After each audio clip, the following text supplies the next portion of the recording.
Okay, lesson 88, separable differential equations. All right, we've been talking about dy. See this dy here? dy is the differential. Oops, where's my pen? dy is a differential, right? Differential, yeah, that's spelled right. Differential where the dy dx is the derivative. That's what we call the derivative. All right. Well, this differential, you can separate them. See the dy dx, I can separate them. So I can rewrite this as dy, just algebraically multiply both sides by dx, dy equals 4 dx. Now why would I do that? Well, one of the ways I can do this now is if I integrate both sides. If the quantities are equal, then the integrals of both sides are equal. And this gives me y plus a constant equals 4x plus a constant. Now why is this one y? Because I'm differentiating with respect to y. Right? I'm differentiating with respect to y. This one's 4x because I'm differentiating with respect to x. Now a constant on this side and a constant on this side, they're not necessarily the same constant, so it's not like I can subtract them. I just ignore one of them, and so that I end up with y equals 4x plus a constant. So if your derivative is 4, then your solution, your general solution, are all the lines with the slope of 4. Well, that makes sense because the derivative is the slope, right? So the general solution is all the lines with the slope of 4. Sometimes you'll be asked to find a particular solution. So what's the particular solution? If it passes through the point, let's say 2, 12. So what is the particular solution? First you find the general solution, then you plug those in. That red's not quite dark enough. Then you plug those in. Y equals 12 equals 4 times, what's the x value? The x value is 2 plus a constant.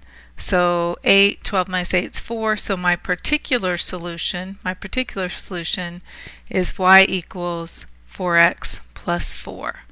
So that's how we do separable differential equations. All right. This is most often used in exponential growth. Now you've been doing exponential growth, I think, since Algebra 2. Okay, so you should be pretty good at this by now. But exponential growth and decay, well, what you're used to seeing is that the amount at any time is equal to the amount at time 0 e to the kt. So as soon as you read a problem and it said exponential growth or exponential decay, you would write the amount at any time is equal to the amount at time 0 e to the kt. Well, in calculus, they phrase it a little differently. What they say is that the rate of change of any quantity, the rate of change of the quantity, is directly proportional to the amount present, or to the quantity present. The rate of change is directly proportional to the quantity present. So we write that as dq divided by dt. The rate of change of the quantity is directly proportional k times q. Now if I separate this, I put dq on this side, q over here, right? I put the q over here, equals k dt, equals k dt. Now I'm going to integrate both sides. What's that going to look like? So when I integrate this side, let's do the right side first. If I integrate the right side with respect to t, this just becomes kt plus a constant. What about this side? What happens here? This is 1, if this said 1 over x dx, you guys wouldn't have any problems with it, right? That would just be the natural log absolute value of x. Well, that's exactly what this is. So the natural log absolute value of q.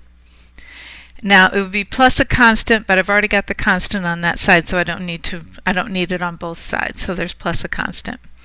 All right, now this absolute value, when we're talking about the quantity of something present, you can take it for granted, or usually it'll state in the problem that the quantity is always going to be greater than 0. So in that case, I know this is positive, so I know I can, whatever's inside the absolute value, if it's positive, is equal to the original. So this becomes the natural log of q equals kt plus a constant. Well, how do I solve for q? Right, it's in logarithm. How do you get a variable out of a logarithm? You change it to an exponential. So I get q is equal to e to the kt plus a constant. Oh, what does this mean? Right, now all of a sudden my plus c isn't here anymore. It's up there in my exponential.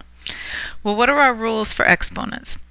That's going to be too dark. What are our rules for exponents? This is the same as if I'd written e to the kt times e to the c, right? This is adding the exponents, kt plus c. Well, this e raised to a constant is just a constant. So now all of a sudden my quantity looks an awful lot like some constant times e to the kt. So we have the quantity at any time is equal to some constant e to the kt. So this is a very common application of separable differential equations. You're used to automatically writing this as soon as you see the words exponential growth or exponential decay. Well, the way it's phrased in calculus is the rate of change is directly proportional to the amount present. So we see that here. The rate of change is directly proportional to the amount present. Well, the amount present is c times e to the kt. All right, let's look at example 88.3. This one's a little easier, I think. All right, example 88.3. We're looking for a particular solution. I know that because they gave me a point, right? So I'm looking for a particular solution when the slope of the curve is twice the x value. Well, what's the slope?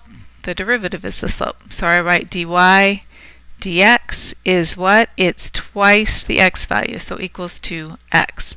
So how do I solve this? I'm going to solve, I could just take the integral. I know you guys know how to do that, but we're going to separate the variables. So dy equals 2x dx. Integrate both sides. The integral with respect to y, dy is y. This becomes x squared over 2. 2x squared over 2 is just x squared plus a constant. Now I'm going to take this. That's the general solution. This is the general solution. I'm not looking for the general solution though. I'm looking for the particular solution that passes through this point.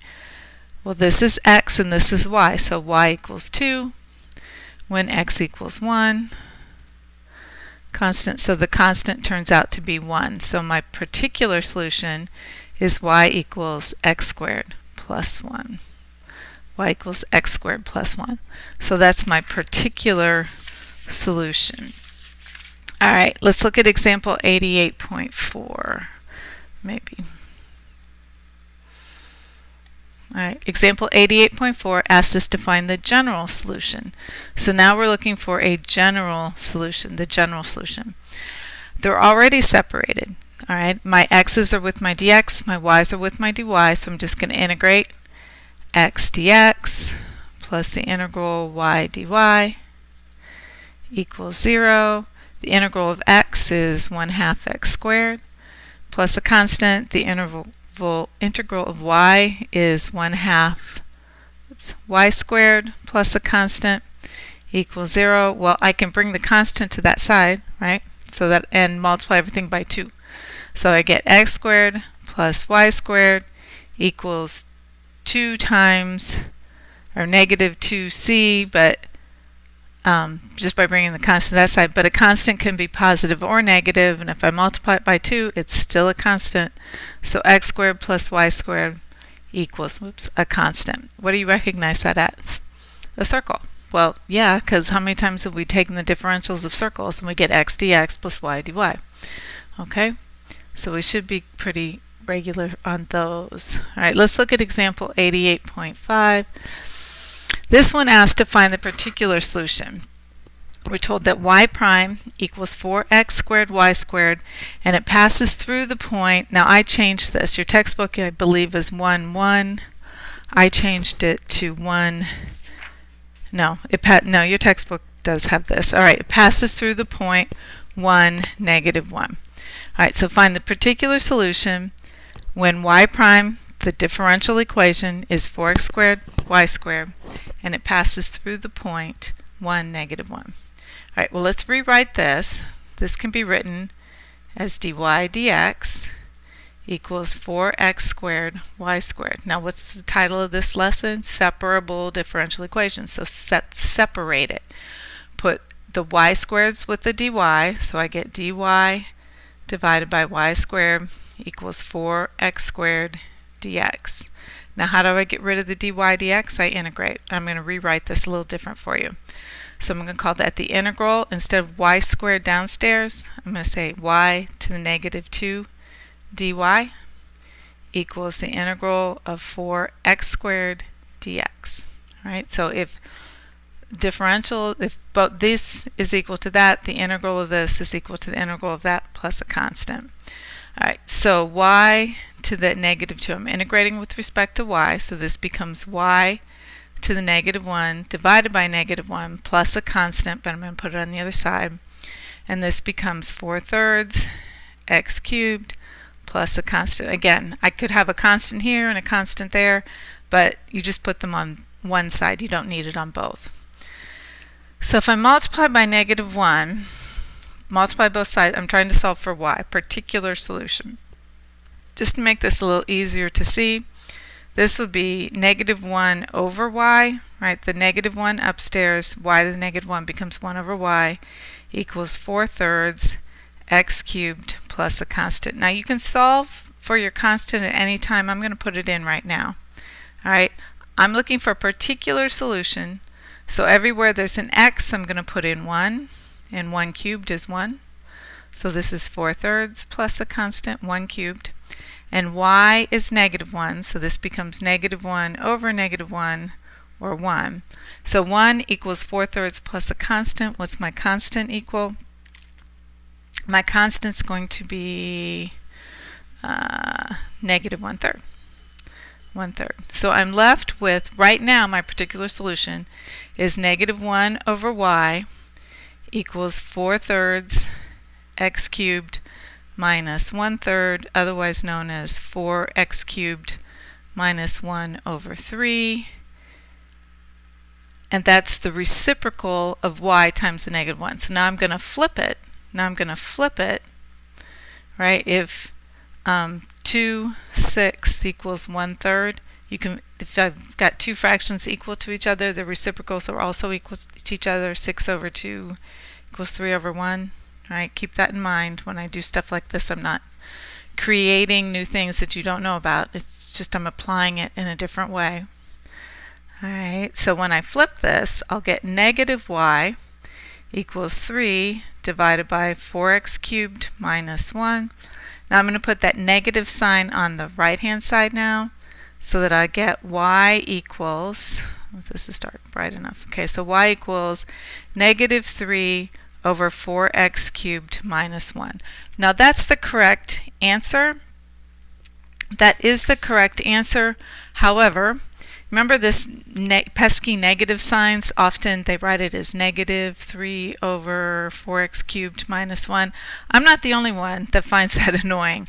What your textbook and most books will do is they'll do whatever they can to get rid of that negative sign out in front of the fraction. So the way we're going to do that is we're going to multiply numerator and denominator by negative 1, so that I get 3 divided by 1 minus 4x cubed. And that is the solution in your textbook. Now you'll notice I solved for my constant way earlier than they did. They asked for a particular solution. You can solve for the constant anywhere along the way. I just felt it was easier at that point to solve for it. And I ended up with the same solution they did. All right, so y equals 3 divided by 1 minus 4x cubed. All right, these are your separable differential equations. Now I've got two extra examples that I think are far more interesting than the ones in our textbook. They're a little more higher level, but I think you guys can do this. All right, I'm asked to find the particular solution of the differential equation dy dx equals negative x divided by y times e to the x squared that passes through the point 0, negative 1. All right, passes through the point 0, -1, and satisfies this differential equation. All right, so this is when you would use separation of variables. See, I've got an x and a y both on this side equals dy dx. The only way to solve this is to separate the variables. So I'm going to write y dy, right? I just multiply both sides by y, and then I'm going to multiply both sides by dx. Multiply this by dx, so that this y cancels, this dx cancels, and I'm left with y dy equals -x divided by e to the x squared dx. All right, now how do I get rid of the dy dx? I integrate both sides. Let's see if I can find something a little lighter here. All right, so this gives me the integral, that'll work, of y dy equals, let's change this a little bit. Let's change it to the integral of -x e to the -x squared, right? Because if it's downstairs, I can bring it upstairs and make it negative.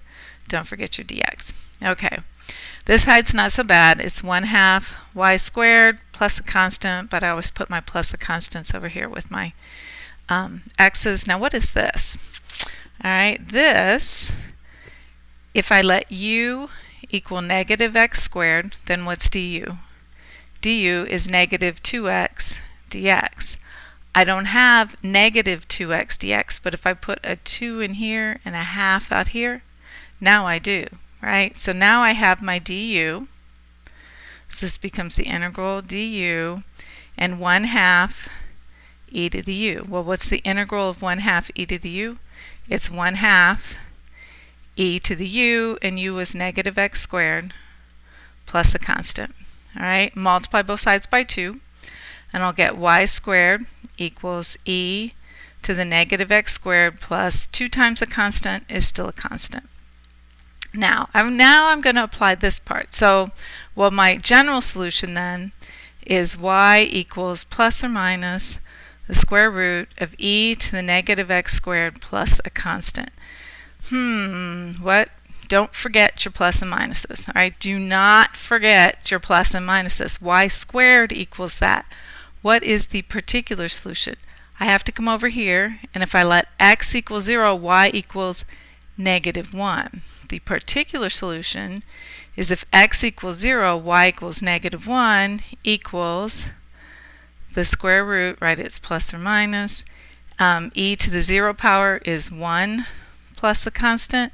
Well, the only way to make this work is if c equals 0 and this plus or minus becomes the minus.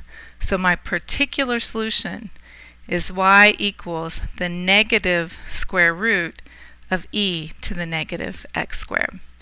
All right, so that is my particular solution when I'm given this differential equation and passes through this point. It's the negative square root.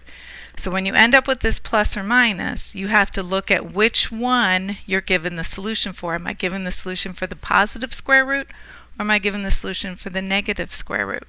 And this constant ended up being 0. All right, last example. Okay, this I'm going to take a little bit more time on because I want you to see where this came from. I just didn't make this one up on my own. All right, this came from a 2011 AP Calculus AB free response question. So this came from a 2011 actual calculus test. All right, we're just going to do number 5, part C, right here, part C.